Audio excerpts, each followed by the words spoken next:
കുഞ്ഞിനെ കൂടെ കൊണ്ടുപോകുന്നതിന് കിച്ചേട്ടൻ എന്തിനാ എന്നോട് അനുവാദം ചോദിക്കുന്നത്? മനസ്സിലുള്ളത് ഞാൻ അതേപടി ചോദിക്കുമ്പോൾ കിച്ചേട്ടൻ എന്നെ നോക്കി നിന്ന് ചിരിച്ചു. പിന്നെ പറഞ്ഞു, എടോ, ഇപ്പൊ താൻ പറഞ്ഞില്ലേ കൃതി ഉടനെ വരുമെന്ന്. അപ്പം ഞാൻ കരുതി കുഞ്ഞിനെ കൃതി ഏൽപ്പിച്ചിട്ട് പോകാനാകും താൻ ചിന്തിച്ചതെന്ന്. അത്രയുള്ളൂ. അല്ലാതെ താൻ വെറുതെ കാട് കയറിയൊന്നും ചിന്തിക്കേ വേണ്ട. അതിൻ്റെ പേരിൽ ഇനിയും കരയാനും നിൽക്കണ്ട. കിച്ചേട്ടൻ അത് ചിരിയോടെ പറഞ്ഞു നിർത്തുമ്പോഴും എൻ്റെ മനസ്സിൽ ആവശ്യമില്ലാതെ ഒരു നെഗറ്റിവിറ്റി ഇങ്ങനെ ചുറ്റിത്തിരിഞ്ഞു. സത്യം പറഞ്ഞാൽ ഞാൻ അങ്ങനെ ഒരു കാര്യം ചിന്തിച്ചത് പോലുമില്ലായിരുന്നു. കൃതി വരുന്നുണ്ടെന്ന് വിളിച്ചു പറഞ്ഞപ്പോൾ ആ കാര്യം കിച്ചേട്ടനോട് പറഞ്ഞു എന്ന് മാത്രം.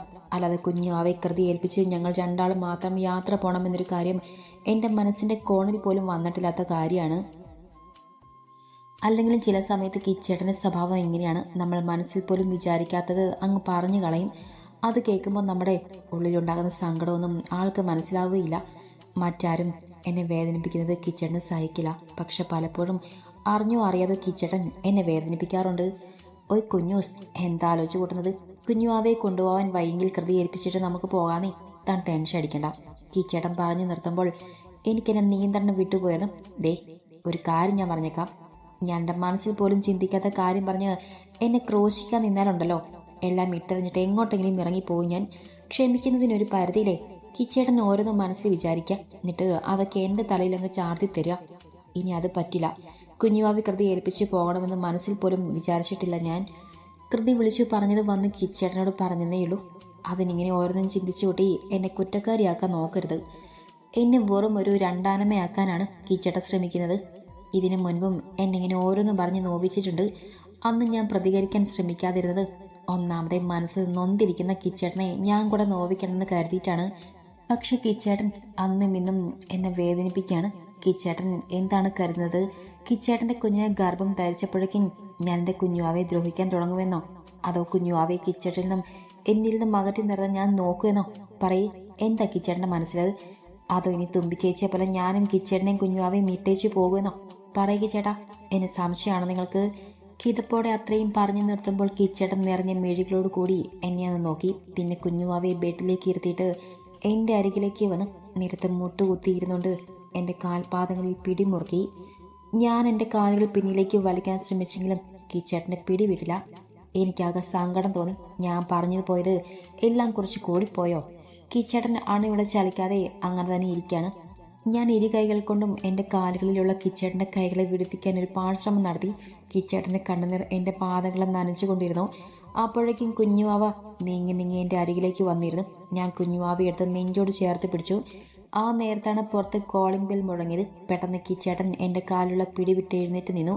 പിന്നെ എൻ്റെ സാരത്തുമ്പാൽ മുഖം ഒന്ന് അമർത്തി തുടച്ചിട്ട് റൂമിൽ നിന്നും പുറത്തേക്ക് ഇറങ്ങിപ്പോയി. ഞാൻ കുഞ്ഞുവാവയും എടുത്തുകൊണ്ട് ആളുടെ പിന്നാലെ നടന്നു ചെന്നു. ഹൃദയ പ്രതീക്ഷ വാതിൽ തുറന്ന് ഞങ്ങളുടെ മുന്നിലേക്ക് വന്നത് മറ്റു ചിലരായിരുന്നു. അവരെ കണ്ടതും എൻ്റെ നെഞ്ചിടിപ്പ് ക്രമാതീതമായി വർദ്ധിച്ചു.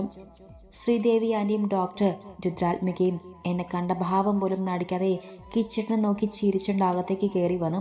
ഇതെന്താ, രണ്ടാളും കൂടെ ഒരു മുന്നറിയിപ്പുമില്ലാതെ ഭയങ്കര സർപ്രൈസ് ആയി പോയല്ലോ. കിച്ചേട്ടൻ്റെ ആ പറച്ചിൽ കേട്ട് രുദ്ര ഡോക്ടറെ മുഖമങ്ങ് പൂനില ഉദിച്ചതുപോലെ വിടാന്നു. ശ്രീദേവി ആൻറ്റിയുടെ മുഖത്ത് നിറഞ്ഞ ചിരിയാണ്. എനിക്കാണെങ്കിൽ വല്ലാത്തൊരു വേപ്രാളവും പരവേശും. അതിൻ്റെ കൂടെ കുഞ്ഞുവാവ എൻ്റെ കയ്യിൽ ഇരുന്നുകൊണ്ട് കരയാനും തുടങ്ങി. ഈ യാത്ര പോകാൻ ഒരുങ്ങിക്കഴിഞ്ഞാൽ കുഞ്ഞുവാവ ഇങ്ങനെയാണ്. നമ്മൾ പുറത്തേക്ക് ഇറങ്ങും വരെ വാശി പിടിച്ച് കരയും. ഇപ്പം ഈ കരയുന്നതും പുറത്തേക്ക് ഇറങ്ങിപ്പോകാൻ വേണ്ടി മാത്രമാണ്. പക്ഷേ ഈ വന്നു നിൽക്കുന്ന പൂതനകൾക്ക് അതറിയില്ലല്ലോ. ഇനി ഞാൻ കുഞ്ഞിന് ഭക്ഷണം കൊടുത്തില്ല, അതുകൊണ്ടാകും കുഞ്ഞ് കരയുന്നത് വരെ ഇവർ പറഞ്ഞുണ്ടാക്കി കളയും. അച്ചടാ മുത്തുമണി, കുട്ടൻ എന്തിനാണ് കരയുന്നത്? വിശന്നിട്ടാണോ? ഈ അച്ചായി കുട്ടുമണിക്കൊന്നും കഴിക്കാൻ തന്നില്ലേ? കുഞ്ഞുവാവയുടെ കവളിൽ പിടിച്ച് കൊഞ്ചിച്ചുകൊണ്ട് രുദ്ര ഡോക്ടറുടെ പറച്ചിൽ കേട്ട് സത്യത്തിൽ എനിക്ക് ചിരി വന്നു പോയി. പക്ഷെ ഭാഗ്യത്തിന് അവർ എന്നെ ഒന്നും പറഞ്ഞില്ല. കിച്ചേട്ടനെയാണ് കുറ്റം പറഞ്ഞത്. പക്ഷെ അതിലും എനിക്കിട്ടൊരു കുത്തില്ലേ. ഞാൻ കുഞ്ഞുവാവയുടെ ആരും അല്ല എന്നൊരു ധ്വനി കൂടെയുണ്ട് അവിടെ ആ പറച്ചിൽ. അതെന്തെങ്കിലും ആവട്ടെ. ഈ പണ്ടാരങ്ങളൊന്ന് വേഗം പോയെങ്കിൽ മതിയായിരുന്നു. ജാസിച്ചേട്ടനെ കണ്ടിട്ട് കിച്ചേട്ടൻ ഞങ്ങളെ വേറെ എവിടേക്ക് കൊണ്ടുപോകാമെന്ന് പറഞ്ഞിരുന്നല്ലോ. പക്ഷേ എവിടെയാണെന്നൊരു പിടിയില്ല. കുഞ്ഞുവാവയെപ്പോലെ തന്നെ കിച്ചേട്ടൻ്റെ ഒപ്പം യാത്ര പോകാൻ എനിക്കും ഇഷ്ടമാണ്. അതിൻ്റെ ഇടയിലാണ് ഇവറ്റകൾ രണ്ടും കൂടെ കയറി വന്നിരിക്കുന്നത്. ബെരി, നോക്കി നിൽക്കാതെ ഇവർക്ക് രണ്ടാൾക്കും കൊടുക്കാൻ ചായ ഉണ്ടാക്ക്. കുഞ്ഞിനെ ഇങ്ങെടുത്താ, ഞാൻ പിടിക്കാം. കിച്ചേട്ടൻ്റെ ആ പറച്ചിൽ കൂടെ കേട്ടപ്പോൾ ശരിക്കും എൻ്റെ സങ്കടം കൂടി വന്നു. ചായ ഉണ്ടാക്കാൻ പറഞ്ഞത് കുഴപ്പമില്ല, പക്ഷെ വിളിച്ചത് കേട്ടില്ലേ? ബെരിന്ന് മുൻപൊക്കെ പിണക്കമുള്ളപ്പോൾ മാത്രമായിരുന്നല്ലോ ആ വിളി. ഇപ്പൊ ഇവിടെ മുന്നിൽ വെച്ച് അങ്ങനെ വിളിക്കേണ്ട കാര്യമുണ്ടോ? കുറച്ച് നിമിഷം മുന്നേ എൻ്റെ കാൽ പിടിച്ച് കരഞ്ഞ ആൾ തന്നെയാണോ ഇത്? ഈ മനുഷ്യന്മാരുടെ മനസ്സ് കണ്ടുപിടിക്കാൻ ഈ ലോകത്തൊരു യന്ത്രവുമില്ലാതെ പോയത് മോശമായിപ്പോയി, വളരെ മോശം. മനസ്സിൽ അങ്ങനെ ഓരോന്നും പറഞ്ഞുകൊണ്ട് കുഞ്ഞുവാവി കിച്ചേട്ടനെ ഏൽപ്പിച്ചിട്ട് ഞാൻ അടുക്കളയിലേക്ക് പോകാൻ തുടങ്ങിയതും രുദ്ര ഡോക്ടർ കിച്ചേട്ടൻ്റെ കയ്യിലും കുഞ്ഞുവാവയെ വാങ്ങിയെടുത്തു. എന്തോ എനിക്ക് ആ കാഴ്ച തീരെ ഇഷ്ടമായില്ല. ഒരു കുഞ്ഞു കുശുമ്പ് എൻ്റെ ഉള്ളിൽ പിറവി കൊണ്ട് കിച്ചേട്ടനും കുഞ്ഞുവാവയും എൻ്റെ അല്ലേ? അവരെ മറ്റുള്ളവർ എന്തിനാ സ്നേഹിക്കുന്നത്? അടുക്കളയിൽ കയറി രണ്ടുപേർക്കും കുടിക്കാനുള്ള ചായ ഉണ്ടാക്കി എടുത്തപ്പോഴേക്കും കിച്ചേട്ടൻ ഒരു ചീരയുടെ അങ്ങോട്ടേക്ക് വന്നു. എന്നിട്ട് നട്ട്സും ഡേറ്റ്സും പലഹാരവും ഒക്കെ ഇരിക്കുന്ന ഷെൽഫുകൾ തുറന്ന് അതൊക്കെ എടുത്തു. പിന്നെ അവ ഓരോന്നും ഓരോ ഗ്ലാസ് ബൗളുകളിൽ നിറച്ച് വലിയ ട്രേയിൽ സെറ്റ് ചെയ്ത് വെച്ചു. ഇതൊക്കെ ചെയ്യുമ്പോഴും ഇടം കണ്ടിട്ട് കിച്ചേട്ടൻ എന്നെ നോക്കുന്നുണ്ട്. പക്ഷെ ഞാൻ മൈൻഡ് ചെയ്യാൻ പോയില്ല. 2 കുപ്പി ഗ്ലാസ്സുകൾ എടുത്ത് കഴുകി അതിലേക്ക് അരിച്ചു വെച്ച ചായ പകർന്നു വെച്ചിട്ട് ഞാൻ അവിടെ നിന്നും ഇറങ്ങി ഞങ്ങളെ റൂമിലേക്ക് പോയി. ഹോളിൽ നിന്നും രുദ്ര ഡോക്ടറും ശ്രീദേവി ആൻറ്റിയും കുഞ്ഞുമായി കൊഞ്ചിക്കുന്ന ശബ്ദം കേൾക്കാമായിരുന്നു. സുജീഷ്, എത്രയും വേഗം താൻ പഴയതുപോലെ ആകും. ആ കാര്യത്തിൽ ഞാൻ നിങ്ങൾക്കൊരു 100% ഉറപ്പ് തരുന്നു. കാരണം തനിക്ക് മനോബലമുണ്ട്. ഈ അവസ്ഥയിലും കരകയറണം എന്ന ആദ്യ ആഗ്രഹമുണ്ട്. ഇതൊക്കെ ഉണ്ടെങ്കിൽ തന്നെ പകുതി ക്ലിയറാണ്. ബാക്കിയൊക്കെ നമുക്ക് നോക്കാടോ. താൻ സമാധാനമായിട്ട് പോയിട്ട് വാ, എല്ലാം ശരിയാകും. കൃഷ്ണൻ വൈദ്യയുടെ വാക്കുകൾ വല്ലാത്തൊരു ആത്മവിശ്വാസം നൽകിയ സുജീഷിന് പുറത്ത് കാത്തു നിൽക്കുന്ന തമ്പുരുവിൻ്റെയും തോമസിൻ്റെയും അരികിലേക്ക് വൈദ്യയുടെ ശിക്ഷൻ സോണിയാണ് അവൻ താങ്ങി പിടിച്ചു കൊണ്ടുചെന്നാക്കിയത്. സുജീഷിന്റെ മുഖത്തെ തിളക്കം കാണി തമ്പുരുവിന്റെ മുഖത്തും ആശ്വാസം നിറഞ്ഞു. അപ്പോഴേക്കും കൃഷ്ണൻ വൈദ്യരം പൂമുഖത്തേക്ക് എത്തിയിരുന്നു. ദൈവം അനുവദിച്ച നാളെ തന്നെ നമുക്ക് ചികിത്സ തുടങ്ങാം. പിന്നെ ഇവിടെ സുജീഷിന്റെ കൂടെ ആരും നിൽക്കണമെന്നില്ല. അയാൾക്ക് വേണ്ട സഹായമെല്ലാം സോണി ചെയ്തു കൊടുത്തോളും. പിന്നൊരു ജോഡി ഡ്രസ്സ് മാത്രം കൊണ്ടുവന്നാൽ മതി. അത് തിരികെ പോകാൻ നേരം ഇടാനുള്ളതാണ്. അല്ലാതെ ഇവിടെ ഡ്രസ്സിൻ്റെ ആവശ്യമൊന്നുമില്ല. കൊടുക്കാനുള്ള മുണ്ടും തുണിയുമെല്ലാം ഇവിടെ തന്നെയുണ്ട്. പിന്നെ അഡ്വാൻസ് ഒന്നും ഇവിടെ വാങ്ങാറില്ല. അസുഖം ഭേദമായി തിരിച്ചു പോകാൻ നേരം നിങ്ങൾക്ക് ഇഷ്ടമുള്ളത് ദേ ഈ വഞ്ചിയിലിടാം. അതും ഇവിടത്തേക്കുള്ളതല്ല. ദേ ആ കെട്ടിടം കണ്ടോ? എൻ്റെ അച്ഛനായി നടത്തി വരുന്ന ഒരു അഭയകേന്ദ്രമാണ് അത്. അച്ഛൻ വാർദ്ധക്യ സഹജമായി കിടപ്പിലായപ്പോൾ അതിൻ്റെ ഉത്തരവാദിത്തം ഞാൻ ഏറ്റെടുത്തു. അതുമാത്രമല്ല, എൻ്റെ സഹോദരി സത്യഭാമയും അവളുടെ മക്കളായ ആദവനും ആരോഹിയും കൂടെ ചേർന്നാണ് ആ സ്ഥാപനം നടത്തി വരുന്നത്. നിരാലംബരായ ഏതൊരാൾക്കും അവിടെ അഭയം കിട്ടും. ഞങ്ങൾ ചെയ്യുന്ന നല്ല പ്രവൃത്തിയുടെ ഫലമായി ഈ വഞ്ചി ഒരിക്കലും ഒഴിയുകയില്ല. ഞങ്ങൾ പ്രതീക്ഷിക്കുന്നതിലപ്പുറം അതിൽ നിന്നും കിട്ടാറുണ്ട്. ഞങ്ങളുടെ അച്ഛൻ പറഞ്ഞു തന്നിട്ടുണ്ട്, നമ്മൾ ചെയ്തത് എന്തു തന്നെയായാലും, അതിപ്പം നല്ലതായാലും ചീത്തയായാലും അതിൻ്റെ ഇരട്ടി നമുക്ക് തിരിച്ചു കിട്ടുമെന്ന്. അത് സത്യം തന്നെയാണ് എന്നതിൻ്റെ തെളിവാണ് ഈ സ്ഥാപനവും എപ്പോഴും നിറഞ്ഞിരിക്കുന്ന ഈ വഞ്ചിയും. അങ്ങേറ്റ സന്തോഷത്തോടെയും അഭിമാനത്തോടെയും കൃഷ്ണൻ വൈദ്യർ അത്രയും പറഞ്ഞു നിർത്തുമ്പോൾ സുജീഷിൻ്റെയും തമ്പുരുവിൻ്റെയും മനസ്സിൽ വല്ലാത്തൊരു ആശങ്കയായിരുന്നു. അതൊരു പ്രശ്നമുണ്ട് വൈദ്യരെ. ഞങ്ങൾ രണ്ടാളും ഒരു വീട്ടിൽ വാടകയ്ക്ക് താമസിക്കുക. അതായത് ഞങ്ങൾക്ക് വേറെ ആരുമില്ല. ആകെയുള്ള സഹായം ദേ ഈ തോമസ് മാത്രമാണ്. ഞാൻ പറഞ്ഞു വന്നത്, ചികിത്സയ്ക്ക് ഞാൻ ഇവിടേക്ക് വരുമ്പോൾ ഇയാൾ ഒറ്റയ്ക്ക്. സുജീഷ് പറഞ്ഞ് മുഴുവിക്കാതെ നിർത്തുമ്പോൾ കൃഷ്ണൻ വൈദ്യർ നെറ്റിയിൽ കൈ ചേർത്തുകൊണ്ട് അല്പം നേരം ഒന്ന് ആലോചിച്ചു. പിന്നെ ഒരു ചിരിയോടെ പറഞ്ഞു, ആ അതിനൊരു പോകാൻ വഴി ഞാൻ പറയാം. പക്ഷേ ഈ കുട്ടിക്ക് അതിനുള്ളൊരു മനസ്സുകൂടി വേണം. കൃഷ്ണൻ വൈദ്യർ അങ്ങനെ പറയുമ്പോൾ സോണി അടക്കം എല്ലാവരും പരസ്പരം നോക്കി. ഞാൻ പറഞ്ഞില്ലേ ഞങ്ങളുടെ അഭയകേന്ദ്രത്തെപ്പറ്റി. അവിടെ ഉണ്ടായിരുന്ന ഒരു സ്ത്രീ പ്രസവത്തോടെ മരിച്ചു. ഇപ്പോൾ അവിടെയുള്ള എല്ലാവരും ചേർന്നാണ് അവിടെ 4 മാസം പ്രായമായ കുഞ്ഞിനെ നോക്കുന്നത്. ജ്യോതിക എന്നാണ് ആ മോളുടെ പേര്. അവളെ നോക്കാനൊരു ആയി അന്വേഷിച്ച് നടക്കുകയായിരുന്നു ഞങ്ങൾ. കുട്ടിക്ക് താല്പര്യമാണെങ്കിൽ ആ ജോലി ഏറ്റെടുക്കാം. അപ്പോൾ പിന്നെ ഒറ്റയ്ക്കാണെന്ന പേടിയും വേണ്ട. ഇടയ്ക്ക് സുജീഷിനെ വന്ന് കാണുകയും ചെയ്യാം. വേണമെങ്കിൽ സുജീഷിൻ്റെ ചികിത്സ പൂർത്തിയായാലും കുട്ടിക്ക് ആ ജോലിയിൽ തുടരുകയും ചെയ്യാം. ഏതായാലും നിങ്ങൾ രണ്ടാളും കൂടി ആലോചിച്ച് തീരുമാനം പറയൂ. കൃഷ്ണൻ വൈദ്യർ തന്നെ നീണ്ട ചുരുണ്ട ചെമ്മൻ മുടിയിലേക്ക് വിരൽ ഓടിച്ചു പറഞ്ഞു നിർത്തുമ്പോൾ സുജീഷ് അല്പം ആശങ്കയുടെ തമ്പുരുവിനെ ഒന്ന് നോക്കി. എനിക്ക് സമ്മതമാണ്. ഞാൻ ആ ജോലി ചെയ്തോളാം. നിറഞ്ഞ മനസ്സോടെ തമ്പുരു അങ്ങനെ പറയുമ്പോൾ എല്ലാവരും സന്തോഷത്തോടെ പുഞ്ചിരിച്ചു. തങ്ങളുടെ ജീവിതത്തിൽ ഇനി അങ്ങോട്ട് നല്ലത് മാത്രം നടക്കണം എന്നൊരു പ്രാർത്ഥന മാത്രമായിരുന്നു സുജീഷിൻ്റെയും തമ്പുരുവിൻ്റെയും മനസ്സിലപ്പോൾ നിറഞ്ഞു നിന്നിരുന്നത്. അയ്യോ, കുഞ്ഞിന് എന്തിനാ ഇങ്ങനെ കൺമഷി കൊണ്ട് കണ്ണും പുരികയുമൊക്കെ എഴുതി കൊടുക്കുന്നത്? കിച്ചുവിന് അറിയില്ലേ ഇതൊക്കെ കെമിക്കലാണെന്ന്? എന്നെ കണ്ടതും ശ്രീദേവി ടീച്ചർ കിച്ചേട്ടനെ കുറ്റപ്പെടുത്തിക്കൊണ്ട് അങ്ങനെ പറഞ്ഞപ്പോൾ ഞാൻ ആകെ വല്ലാതെയായി. കാരണം കിച്ചേട്ടനല്ലല്ലോ കൺമഷി കൊണ്ട് കുഞ്ഞിന് കണ്ണെഴുതിയതും പുരികം വരച്ചു കൊടുത്തതും പൊട്ടുതൊട്ട് കൊടുത്തതും ഒന്നും ഒക്കെ ചെയ്തത് ഞാനാണ്. എന്നെ കണ്ടാൽ ഇവരെങ്ങനെ ഓരോന്നും കുത്തി പറയുമെന്ന് ഉറപ്പുള്ളത് കൊണ്ട് മാത്രമാണ് ഇത്രയും നേരം ഞാൻ റൂമിൽ തന്നെ ഇരുന്നത്. ഇപ്പോൾ കിച്ചേട്ടനാണ് ആബേരി ഇങ്ങോട്ട് വരൂ എന്നും പറഞ്ഞ് വിളിച്ചത്. ഇനി കിച്ചേട്ടൻ വിളിച്ചിട്ട് വന്നില്ലെങ്കിൽ പിന്നെ അത് മതിയല്ലോ. അടുത്ത കുറ്റം പറച്ചിലും. എൻ്റെ പൊന്നും ശ്രീദേവി ആൻറ്റി, ഇതൊക്കെ ആബേരിയുടെ പണിയാണ്, ഞാനല്ല ഇതൊന്നും ചെയ്തത്. പിന്നെ ഇത് കെമിക്കൽ കൺമഷി അല്ല കേട്ടോ, അതൊക്കെ ഇയാൾ സ്വന്തമായി ഉണ്ടാക്കുന്നതാണ്. അല്പം അഭിമാനത്തോടെയാണ് കിച്ചേട്ടൻ ആ അവസാനത്തെ വാചകങ്ങൾ പറഞ്ഞെന്ന് എനിക്ക് തോന്നി. പക്ഷെ ആ പറഞ്ഞതൊക്കെ കേട്ടിട്ട് ആ രണ്ടു പെണ്ണുങ്ങളുടെയും മുഖത്ത് പുച്ഛമെന്നൊരു ഭാവം മാത്രം വിടർന്നത്. കെമിക്കലാണേലും അല്ലേലും ഇതൊക്കെ പൊടിക്കുഞ്ഞിന് ദോഷം ചെയ്യുന്ന കാര്യങ്ങളാണ്. ഒരു ഡോക്ടർ എന്ന നിലയിൽ എനിക്ക് പറയാനുള്ളത് എന്താണെന്ന് വെച്ചാൽ, കൺപീലിയും പുരികവുമൊക്കെ ജനറ്റിക് ആയിട്ടുണ്ടാകുന്നതാണ്. അല്ലാതെ ഇങ്ങനെ കൺമഷി വരയ്ക്കുമ്പോൾ കിളിർത്തു വരുന്നൊന്നുമല്ല.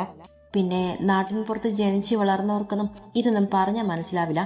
അങ്ങേറ്റം പൊച്ചത്തോടെ രുദ്ര ഡോക്ടർ എന്നെ ഇടങ്ങനിട്ട് നോക്കിക്കൊണ്ട് അങ്ങനെ പറഞ്ഞു നിർത്തുമ്പോൾ ഞാൻ പോലും അറിയാതെ എൻ്റെ മിഴികൾ നിറഞ്ഞു വന്നിട്ട്. പക്ഷെ കിച്ചേട്ടൻ എന്നെ സമാധാനിപ്പിക്കാനായി എന്തെങ്കിലും പറയുമെന്ന് കരുതി എനിക്ക് തെറ്റി. വെറുതെ ഒന്ന് ചിരിച്ചു തരാതെ കിച്ചേട്ടനൊന്നും മിണ്ടിയില്ല. ഒരു പക്ഷെ ഞങ്ങളുടെ ദാമ്പത്യ ജീവിതത്തിൽ ഇന്ന് വരെ നടന്നതിൽ വെച്ച് എനിക്ക് ഏറ്റവും മോശമായി തോന്നിയ ഒരു നിമിഷം ഇതാണെന്ന് തോന്നുന്നു. കാരണം എന്നെ നോവിക്കുന്ന തരത്തിൽ ആരെന്തു പറഞ്ഞാലും അതിനെതിരെ പ്രതികരിക്കുന്ന ആളാണ് ഇപ്പോൾ ഇവിടെ ഈ കുറ്റപ്പെടുത്തലിനെ ഇങ്ങനെ ചിരിച്ചു തള്ളിയത്. സത്യം പറഞ്ഞാൽ കേൾക്കുന്നവർക്ക് ഇതൊരു നിസ്സാര കാര്യമായി തോന്നും. പക്ഷെ എനിക്ക് ഈ പ്രശ്നം അങ്ങനെയല്ല. കിച്ചേട്ടന്റെ മനസ്സിൽ എന്നോടുണ്ടായിരുന്ന സ്നേഹം കുറഞ്ഞു വരുന്നത് പോലെ ഒരു തോന്നൽ. അത് വെറും ഒരു തോന്നലല്ല, സത്യം തന്നെയാണെന്ന് തെളിയിക്കുന്ന കാര്യങ്ങളാണ് തൊട്ടടുത്ത നിമിഷം നടന്നത്. അബരി, ഞാൻ തന്നെ ഇങ്ങോട്ട് വിളിച്ചത് ഒരു കാര്യം പറയാനാണ്. ഞങ്ങളൊന്ന് പുറത്തു പോവുക. ദേ, ഇന്ന് ഈ രുദ്ര ഡോക്ടറുടെ പിറന്നാളാണെന്ന്. അപ്പോൾ ഇയാൾക്ക് ഒരേ നിർബന്ധം, ലഞ്ചിന് ഞാനും കൂടെ ചെല്ലണമെന്ന്. കിച്ചേട്ടൻ്റെ ആ വാക്കുകൾ കേട്ട ഒരു നിമിഷം ഞാൻ ശ്വാസം വിലങ്ങിയതുപോലെ നിന്നുപോയി. എത്ര പെട്ടെന്നാണ് മനുഷ്യന്റെ മനസ്സ് മാറുന്നത്. എന്നെയും കുഞ്ഞാവയും കൊണ്ട് യാത്ര പോകാൻ ഒരുങ്ങിയിരുന്ന ആളാണ് ഇപ്പൊ ഇങ്ങനെ പറയുന്നത്. എൻ്റെ തൊണ്ടക്കുഴിയിൽ ഒരു കരച്ചിൽ പുറത്തേക്ക് വരാൻ കഴിയാതെ ശ്വാസം മുട്ടി നിന്നു. അല്പം നിമിഷങ്ങൾക്കകം അവർ പോകാനിറങ്ങി. കിച്ചേട്ടൻ കാറിന്റെ കീ പോലും എടുത്തില്ല. അതിന്റെ അർത്ഥം കിച്ചേട്ടൻ അവിടെ വണ്ടിയിലാണ് പോകുന്നതെന്നല്ലേ. അപ്പോൾ അവർ തന്നെ കിച്ചേട്ടനെ തിരികെ ഇവിടെ കൊണ്ടുവന്നാക്കുകയും ചെയ്യും. മനസ്സിൽ അങ്ങനെ ഓരോന്നും മോതി നിൽക്കുമ്പോഴും കുഞ്ഞുവാവ എൻ്റെ ഒപ്പം ഇവിടെ ഉണ്ടാകുമല്ലോ എന്നൊരു സമാധാനമുണ്ടായിരുന്നു. പക്ഷെ എൻ്റെ ആ ചിന്തയെ പോലും പാടെ തച്ചുടച്ചുകൊണ്ട് രുദ്ര ഡോക്ടർ കുഞ്ഞുവാവയും എടുത്തുകൊണ്ട് ആദ്യം തന്നെ പുറത്തേക്ക് ഇറങ്ങി. മുഖത്തൊരു അടി കൊണ്ടതുപോലെ നിന്നു പോയി ഞാൻ. രുദ്ര ഡോക്ടർക്ക് പിന്നാലെ ശ്രീദേവി ആൻറ്റിയും അതിന് പിന്നാലെ എന്നെ നോക്കുക പോലും ചെയ്യാതെ കിച്ചേട്ടനും ഫ്ലാറ്റിന്റെ വാതിൽ കടന്ന് പോയ നിമിഷം തന്നെ കാറ്റുപോലെ ഒരാൾ അകത്തേക്ക് കയറി വന്നു. അവരാ ഡോക്ടർ അല്ലെ? ഡോക്ടർ രുദ്രാത്മിക അല്ല? കൂടെയുള്ള ആ ആൻറ്റി ആരാ? കിച്ചു എണ്ണം കുഞ്ഞിപ്പെണ്ണം എന്തിനാ അവരുടെ കൂടെ പോയത്? വേഗത്തിൽ നിർത്താതെ ചോദ്യങ്ങൾ ചോദിച്ചുകൊണ്ട് എൻ്റെ അരികിലേക്ക് വന്ന കൃതിയുടെ നെഞ്ചിലേക്ക് വീണ് പൊട്ടിക്കരഞ്ഞു പോയി ഞാൻ. കാര്യമൊന്നും അറിയില്ലെങ്കിൽ കൂടി അവളിനെ തോൾ തട്ടി ആശ്വസിപ്പിച്ചുകൊണ്ടിരുന്നു.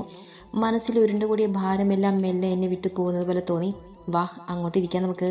സോഫയിലേക്ക് കണ്ണു പായിച്ചുകൊണ്ട് അവൾ എന്നെ താങ്ങി പിടിച്ച് അവിടേക്ക് നടന്നു. പിന്നെ എന്നെ സോഫയിൽ ഇരുത്തിയിട്ട് ഓടിപ്പോയി തുറന്നു കിടന്ന വാതിലടച്ച ശേഷം ഡൈനിങ് ടേബിളിന് മുകളിലിരുന്ന വെള്ളം നിറഞ്ഞ ജഗ്ഗും എടുത്തുകൊണ്ട് എൻ്റെ അരികിലേക്ക് വന്നിരുന്നു. ഞാൻ അവളുടെ കയ്യിൽ നിന്നും ആ ജഗ് വാങ്ങി ആവശ്യത്തിന് വെള്ളം കുടിച്ചു. അപ്പോഴേക്കും മനസ്സിന് വല്ലാത്തൊരു ആശ്വാസം കൈ വന്നിരുന്നു. ഇനി പറ, എന്താ എൻ്റെ ചേച്ചിക്കുട്ടിക്ക് പറ്റിയത്? കൃതി അങ്ങനെ ചോദിക്കുമ്പോൾ അവളോട് എന്തു മറുപടി പറയുമെന്ന് എനിക്ക് ഒരു പിടിയും ഉണ്ടായിരുന്നില്ല. കാരണം ഞാനെല്ലാം തുറന്നു പറഞ്ഞാൽ അവളത് ഏത് രീതിയിൽ എടുക്കുമെന്നറിയില്ലല്ലോ. ചിലപ്പോൾ എൻ്റെ പ്രശ്നത്തെ വളരെ നിസ്സാരമായി കണ്ട് ചിരിച്ചു തള്ളിയേക്കാം. അതുമല്ലെങ്കിൽ ഇതൊക്കെ എല്ലാവരുടെയും ജീവിതത്തിൽ നടക്കുന്നതല്ലേ എന്ന് പറഞ്ഞ് നിസ്സാരവൽക്കരിച്ചേക്കാം. പക്ഷെ ഇപ്പോൾ ഈ കാര്യം ആരോടെങ്കിലും ഒന്ന് തുറന്നു പറഞ്ഞില്ലെങ്കിൽ എൻ്റെ ഹൃദയം തകർന്ന് തരിപ്പണമാകുമെന്നൊരു തോന്നൽ. ഉണ്ണിയച്ചൻ പറഞ്ഞു കേട്ടിട്ടുണ്ട്, നമ്മുടെ സങ്കടം നമ്മൾ മറ്റൊരാളോട് പങ്കുവെച്ചാൽ ആ സങ്കടം പകുതി കുറഞ്ഞു കിട്ടുമെന്ന്. അതേപോലെ നമ്മുടെ സന്തോഷം ഒരാളോട് പങ്കുവെച്ചാൽ ആ സന്തോഷം ഇരട്ടിയാകുമെന്ന്. അതായത് സന്തോഷമായാലും സങ്കടമായാലും നമ്മളിത് പങ്കുവെക്കുക തന്നെ വേണമെന്ന് സാരം. ആ കാര്യം സത്യമാണെന്ന് എനിക്കും പലതവണ തോന്നിയിട്ടുണ്ട്. ഓയ് എൻ്റെ ചേച്ചിപ്പെണ്ണെ, ഒന്ന് പറയുന്നുണ്ടോ? കൃത്യൻ്റെ തോളിൽ കൈവച്ചുകൊണ്ട് അങ്ങനെ ചോദിച്ചപ്പോൾ ഞാൻ സാരത്തുമ്പ് കൊണ്ട് എൻ്റെ മുഖം ഒന്ന് അമർത്തി തുടച്ചു. പിന്നെ എൻ്റെ മനസ്സിലുള്ളതെല്ലാം അവളോട് തുറന്നു പറഞ്ഞു. ഒക്കെ കേട്ട് കഴിഞ്ഞപ്പോൾ അവൾ എന്നെ ചേർത്ത് പിടിച്ചു. കേട്ടതിനുള്ള മറുപടി ഒന്നും പറഞ്ഞതുമില്ല. അവൾ അതേപ്പറ്റി എന്തെങ്കിലും അഭിപ്രായം പറയുമെന്ന പ്രതീക്ഷയോടെ ഞാൻ അവളെ ഉറ്റുനോക്കിയിരുന്നു. കുഞ്ഞോളെ, പിസ്സ കഴിച്ചിട്ടുണ്ടോ? പെട്ടെന്നുള്ള അവളുടെ ആ ചോദ്യം കേട്ട് ഞാൻ അവളെ കണ്ണു മെഴിച്ച് നോക്കിക്കൊണ്ടില്ലെന്ന അർത്ഥത്തിൽ തല ചലിപ്പിച്ചു. എന്നവാ, നമുക്ക് താവിൽ പോകാം. അവിടെ നല്ല അടിപൊളി വെജ് പിസ്സ കിട്ടും. ചേച്ചിയുടെ ഹെൽമെറ്റ് എടുത്തിട്ട് വാ, അവർ തിരിച്ചു വരും മുന്നേ നമുക്ക് പോയിട്ട് വരാം. അവൾ പറയുന്ന കേട്ട് ഞാൻ അല്പസമയം ചിന്തയോടെ ഇരുന്നു. കിച്ചേട്ടനോട് അനുവാദം ചോദിക്കാതെ എങ്ങനെ പോകുമെന്നാണോ ആലോചിക്കുന്നത്? എൻ്റെ ചേച്ചിക്കുട്ടിയുടെ അനുവാദം ചോദിച്ചുകൊണ്ടല്ലോ ആ മഹാൻ ആ പെണ്ണുങ്ങളുടെ പുറകെ പോയത്. അഥവാ കിച്ചേട്ടൻ ചോദ്യം ചോദിച്ചാൽ വന്നാൽ ആ കാര്യങ്ങൾ തിരിച്ചു ചോദിച്ചേക്കണം. അത്ര തന്നെ. പെണ്ണുങ്ങളായാൽ കുറച്ചൊക്കെ തൻ്റെ ഇടം വേണമെന്നേ. ചേച്ചിക്ക് ഓർമ്മയില്ലേ ഇവിടെ വരുമ്പോഴുള്ള എൻ്റെ സ്വഭാവം? ഇപ്പോൾ അങ്ങനെയാണോ ഞാൻ? അല്ലല്ലോ. അപ്പം എൻ്റെ ചേച്ചിക്കുട്ടിയും സാഹചര്യത്തിനനുസരിച്ച് മാറണം. നമ്മുടെ ജീവിതം നമ്മുടെ മാത്രം അവകാശമാണ്. അതെങ്ങനെ ജീവിച്ച് തീർക്കണമെന്ന് തീരുമാനിക്കേണ്ടതും നമ്മൾ തന്നെയാണ്. ആരും ആടെയും അടിമയല്ല. അഥവാ ആരെങ്കിലും നമ്മളെ അങ്ങനെ കാണുന്നുണ്ടെങ്കിൽ തന്നെ അവിടെ ആ ചിന്താഗതിയെ നമ്മളങ്ങ് മാറ്റി തിരുത്തി കൊടുക്കണം. അല്ല പിന്നെ ആ ഒരു കാര്യം ഓർത്തില്ല. സ്കൂട്ടിയിൽ പോകുമ്പോൾ ഈ സാരി പറ്റില്ല. വൺ സൈഡ് ഇരിക്കുന്നത് റിസ്ക് ആണ്. അതുകൊണ്ട് വേഗം പോയി ഒരു ചുരിദാർ ഇട്ടിട്ട് വായോ. അപ്പോഴേക്കും ഞാൻ ഇതൊക്കെ കൊണ്ടുപോയി അടുക്കളയിൽ വെച്ചിട്ട് വരാം. എന്നെ നോക്കി അത്രയും പറഞ്ഞുകൊണ്ട് ടീപ്പോയിൽ നിറഞ്ഞിരുന്ന ബൗളുകളും ഗ്ലാസുകളും എല്ലാം പെറുക്കി ഒതുക്കി ട്രേയിലേക്ക് വെക്കാൻ തുടങ്ങി കൃതി. ഇനിയും ഇവിടെ ഇരുന്ന ഈ പെണ്ണിനെ എടുത്തെറിയാനും മാടിക്കില്ല എന്നൊരു തോന്നൽ മനസ്സിലുണ്ടായതും ഞാൻ ചുണ്ടിലൂറിയ ഒരു ചിരിയോടെ എഴുന്നേറ്റ് ഞങ്ങളുടെ റൂമിലേക്ക് നടന്നു. ട്രെയിലെല്ലാം മടക്കി വെച്ചുകൊണ്ട് കൃതി അടുക്കളയിലേക്കും പോയി. കഴിഞ്ഞ തവണ പുറത്തു പോയപ്പോൾ കിച്ചട്ടൻ വാങ്ങിത്തുന്ന വയൻ കളറിൽ ഫുൾ ത്രെഡ് വർക്കുള്ള ചുരിദാറാണ് ഞാൻ ഇടാനായി എടുത്തത്. കൊടുത്തിരുന്ന സാരി അഴിച്ചു മാറ്റുമ്പോൾ അറിയാതെ തന്നെ എൻ്റെ കൈകൾ വയറിന്മേൽ അമർന്നു. എൻ്റെ കുഞ്ഞെ, അമ്മ നിന്നെ കൂടെ വേദനിപ്പിച്ചല്ലോ. അമ്മ ക്ഷമിക്ക്. ഇനി അമ്മക്ക് അറിയില്ല കേട്ടോ. ഉറപ്പായും അറിയില്ല. അമ്മയുടെ കുഞ്ഞിനെ അമ്മ ഇനി ഒരിക്കലും നോവിക്കില്ല, സത്യം. വയറിൽ കൈവച്ചുകൊണ്ട് അങ്ങനെ പറയുമ്പോൾ ഒരു തണുപ്പ് എൻ്റെ ശരീരമാകെ പടരുന്നത് പോലെ ഒരു തോന്നലുണ്ടായി. എൻ്റെ കുഞ്ഞ് എന്നോട് മറുപടി പറയുകയാണെന്ന് തോന്നിപ്പോയി. ചിലപ്പോൾ അത് വെറും ഒരു തോന്നൽ മാത്രമാകാം. എങ്കിലും മനസ്സിലൊരു കുളിർമ പടർന്നു. ഈ ലോകത്ത് ആരൊക്കെ എന്നെ ഉപേക്ഷിച്ച് പോയാലും എൻ്റെ കുഞ്ഞുണ്ടല്ലോ എന്നും ഇതിലും വലിയ ദുഃഖങ്ങൾ വന്നാലും എൻ്റെ കുഞ്ഞിന് വേണ്ടി ഞാൻ ജീവിക്കണമെന്നും ഞാൻ എൻ്റെ മനസ്സിനെ പറഞ്ഞ് പഠിപ്പിച്ചു. പിന്നെ ഒരു നിമിഷം പോലും വൈകാതെ വേഗം തന്നെ ആ ചുരിദാർ എടുത്തിട്ട് മെടഞ്ഞിട്ടിരുന്ന മുടി അഴിച്ച് പോണിട്ടയിൽ കെട്ടിയ ശേഷം വെറ്റ് വൈപ്സ് എടുത്ത് മുഖവും കഴുത്തും തുടച്ചുകൊണ്ട് ഞാൻ റൂമിൽ നിന്നിറങ്ങി ഹാൾ ചെന്നതും സോഫയിൽ ഇരിക്കുന്ന ആളെ കണ്ട് എൻ്റെ കണ്ണുകൾ ഞാൻ പോലും അറിയാതെ നിറഞ്ഞു പോയി.